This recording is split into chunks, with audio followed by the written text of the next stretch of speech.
Alhamdulillah, innal hamdalillahi nahmaduhu wa nasta'inuhu wa nastaghfiruh wa na'udzu billahi min shururi anfusina wa min sayyiati a'malina.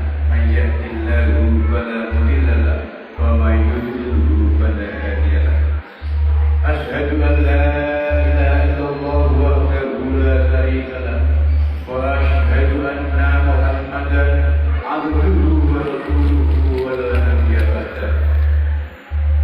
Allahumma shalli wa sallim wa barik ala sayyidina Muhammad wa ala alihi wa ashabihi wa azwajihi wa dzurriyyatihi ajma'in, amma ba'd.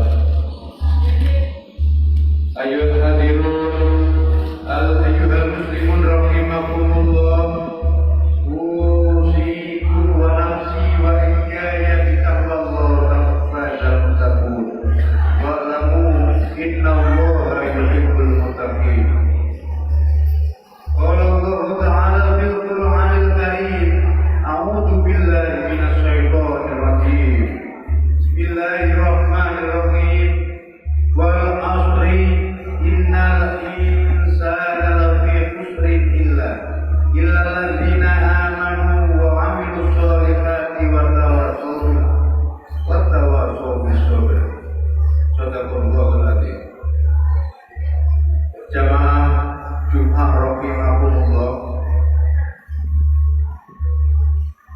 Tidak ada kata yang pantas untuk kita panjatkan, kita haturkan pada saat ini kecuali ungkapan syukur alhamdulillahirabbil alamin.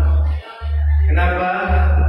Karena berkat rahmat, taufik dan hidayah dari Allah Subhanahu wa taala sehingga kita sampai saat ini, sampai pada akhir bulan Ramadan ini, kita masih diberi kesehatan, kita masih diberi kesempatan oleh Allah untuk menjalankan kewajiban puasa Ramadan. Jamaah Jumat rahimakumullah, nikmat yang paling utama saat ini adalah kesehatan. Bagaimana orang tidak mau sehat kalau sehat itu merupakan wahana, sarana untuk mendekatkan diri kepada Allah. Banyak saudara-saudara kita di luar sana yang saat ini kepingin menuntaskan puasa hingga akhir Ramadan, namun dikarenakan kendala kesehatan sehingga tidak mampu menuntaskan Ramadan dengan purna, dengan gafar. Karena itu seperti janji Allah Subhanahu wa taala, la in sakartum la azidannakum wa la in kafartum inna adzabi lasyadid. Kalau kita berbanyak syukur kepada Allah, insyaallah Allah akan menambahkan nikmat-nikmatnya kepada kita semuanya. Karena itu marilah kita banyak-banyak bersyukur kepada Allah. Jemaah-jemaah rahimahullah, kita telah banyak tahu bahwa yang namanya syukur itu dapat kita lakukan dalam 3 hal. Yang pertama adalah syukru fil lisan, yaitu syukur dengan lisan, dengan mengucapkan alhamdulillah, matur nuwun, terima kasih ya Allah, saya sampai saat ini, kami sampai saat ini Engkau beri kesempatan untuk melaksanakan kewajiban di bulan Ramadan. Itu syukur lisan. Yang nomor 2 yaitu syukur fil qalbi, yaitu syukur dalam hati. Artinya di dalam hati yang paling dalam ini kita mengucapkan terima kasih kepada Allah yang sedalam-dalamnya, karena masih banyak saudara-saudara muslim kita sampai saat ini tidak diberi kesempatan. Kemauan ada, tapi insya Allah kemampuan kalau dari Allah tidak memberi kesempatan untuk melaksanakan puasa Ramadan tidak nyampe. Itulah syukru fil qalbi. Yang ketiga yakni syukru fil fi'li, yaitu syukur dengan perbuatan. Ini yang patut kita laksanakan sehari-hari. Ini merupakan pengejawantahan dari janji kita ketika kita masih di dalam rahim disumpah, alastu birabbikum, kata Allah, apakah kamu bersaksi bahwa Allah itu Tuhanmu? Maka kita semuanya yang insya Allah saat itu kita tidak nyadari, namun ketika kita umur 4 bulan di dalam rahim kita sudah bersaksi, qalu bala sahidna, kita telah bersaksi, ya saya bersaksi bahwa Allah Tuhan saya, dan saya akan beriman kepada Allah dengan pengejawantahan bil fi'li, yaitu dengan perbuatan. Puasa Ramadan merupakan syukru bil fi'li, karena syukru bil lisan, syukru bil qalbi sudah kita laksanakan. Tinggal syukru bil fi'li, dengan melaksanakan kewajiban Allah dan kewajiban dari Allah. Inilah yang disebut dengan syukur dengan perbuatan. Jamaah Jumat rahimakumullah, sengaja saya mengangkat tema mengambil makna di akhir Ramadan. Beberapa ulama membuat satu statement yang mengatakan khairul umuri khawatimiha, sebaik-baik perkara itu adalah dilihat dari akhirnya.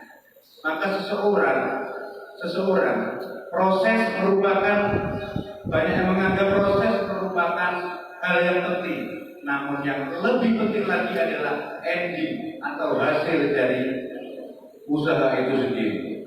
Ketika saya ambil sebuah contoh, tim kesebelasan memainkan peran yang sangat bagus, bermain cantik, bermain seperti sepak bola Eropa, tapi endingnya kalau masih kalah dengan lawan, maka itu tidak menemukan hasil yang maksimal. Tapi seperti statement ulama tadi, khairul umuri khawatimiha, bahwa ending dari segala perkara itu adalah ketika kita melihat hasil atau akhirnya.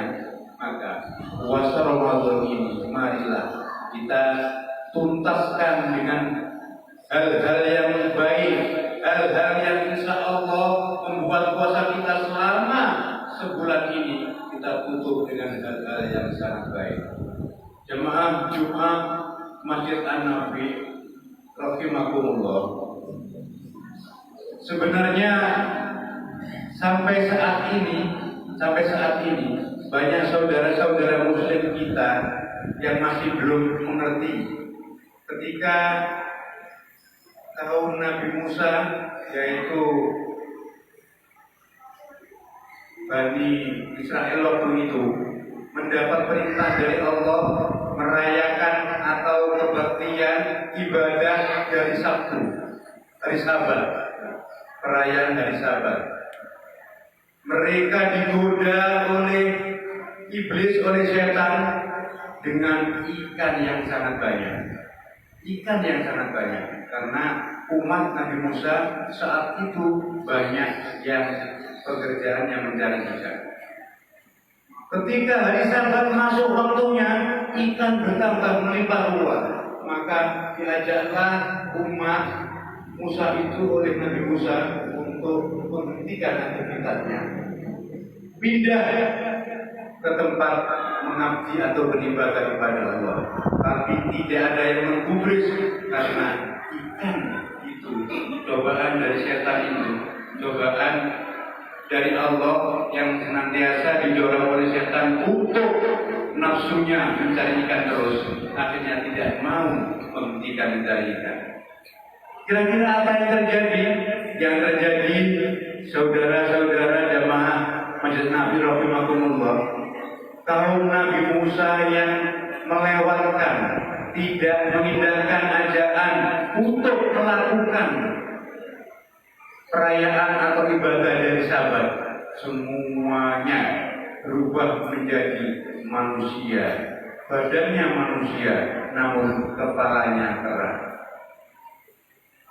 Saya tidak bisa bayangkan, andaikan dalam forum umat Islam ini atau dalam umat Nabi Muhammad ini diberi balasan hukuman yang langsung seperti umat-umat terdahulu, umat Nabi Musa, umat Nabi Nuh dan lain-lain. Berapa banyak saudara-saudara kita yang saat ini ketika dipanggil oleh Allah untuk melaksanakan sholat Jumat, tapi tidak mau. Mereka lebih memilih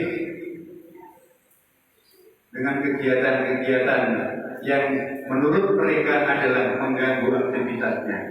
Saya tidak bisa bayangkan saat ini berapa banyak yang di dalam mobil nyetir kepalanya berwujud keras, mengemudi becak kepalanya berwujud keras karena mengindahkan perintah Allah untuk menjalankan sholat Jumat. Karena itu jemaah-jemaah rahimakumullah, hal yang paling penting yang harus kita lakukan adalah pertama, apapun yang diperintahkan oleh Allah, jangan sekali-kali mencari logis atau mencari nalarnya. Mengapa Allah menyuruh seperti ini? Mengapa Allah harus menyuruh kita berpuasa mulai fajar sampai maghrib? Apa Anda menyiksa namanya? Gak perlu kita mencari alasan-alasan itu. Yang terpenting ketika Allah memerintahkan kepada kita, maka kewajiban kita harus melaksanakan, harus taat, harus patuh, takwa kepada Allah, sehingga pada akhirnya nanti kita semuanya akan berkumpul di akhirat nanti dengan orang-orang yang bertakwa. Amin. Amin. Amin. Jemaah-jemaah rahimakumullah. Ada 3 hal yang ingin saya sampaikan di akhir bulan Ramadan ini. Yaitu yang pertama adalah insya Allah andaikan kita diibaratkan melalui sistem klasifikasi, maka kita sudah masuk yang namanya final. Di 10 hari pertama bulan Ramadan itu adalah babak penyisian. Kita tengok ke belakang, berapa penuhnya jamaah sholat tarawih, jamaah sholat Jumat ketika 10 hari pertama. Namun di 10 hari terakhir sudah melewati babak penyisian, sudah ditambah lagi babak namanya semifinal sudah dilalui. Sekarang tinggal kita yang saat ini menempati babak final, yang endingnya nanti insya Allah tidak jauh.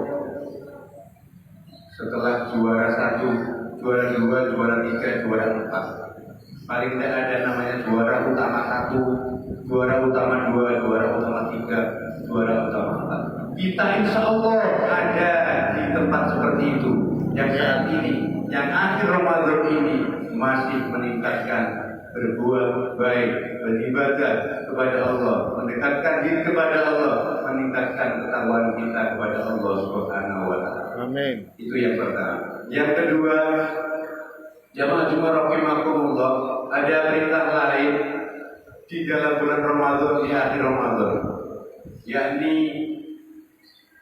sebenarnya pada awal sudah dibolehkan, namun yang paling utama adalah di akhir Ramadan.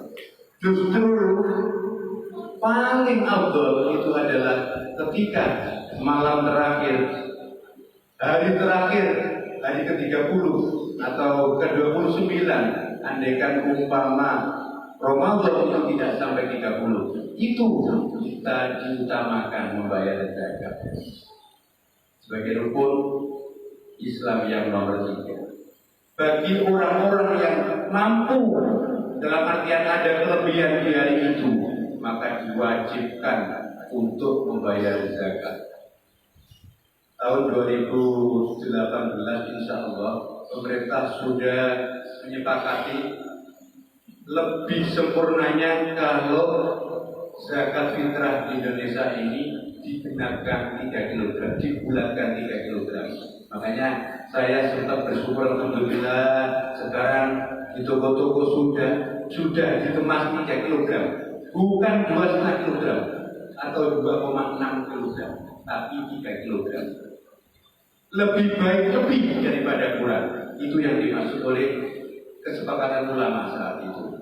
Yang nomor 3 yang terakhir yang ingin saya sampaikan, innamal ayn laisa libasul jadid. Jamaah rahimakumullah, bukanlah berarti Idul Fitri itu ketika kita berganti baju baru, sarung baru, ketika ke masjid merayakan sholat Id memakai serba baru. Kalau ada memang tidak masalah, itu disunahkan oleh Rasulullah memakai yang terbaik ketika sholat Id. Namun bukan itu endingnya, bukan itu yang diutamakan, tetapi yang diutamakan adalah imanut tazyid, yaitu iman yang bertambah. Jadi selama penempatan kita selama bulan Ramadan, diharapkan nanti sholat Idul Fitri adalah kita sudah fitrah, artinya kita bebas. Hakul adam dengan halalun bihalalin, kita juga fitrah. Hakul adam ilallah, yaitu urusan manusia dengan Allah. Selama bulan Ramadan kita laksanakan kewajiban kita puasa, insya Allah juga sudah tuntas. Maka insya Allah kita resmi nanti ketika selesai melaksanakan puasa Ramadan, masuk Idul Fitri, insya Allah kita masuk di dalam fitri secara kafah. Amin. Allahumma amin. A'udzu billahi minasyaitonir rajim. Bismillahirrahmanirrahim. Wal 'asri innal insana lafi khusrin illa alladziina aamanu wa 'amilus shalihaati wa tawassaw bil haqqi wa tawassaw bis sabr. Barakallahu li wa lakum fil Qur'anil 'azim wa nafa'ani wa iyyakum min ayati wa dzikril hakim. Innahu huwal ghafurur rahim.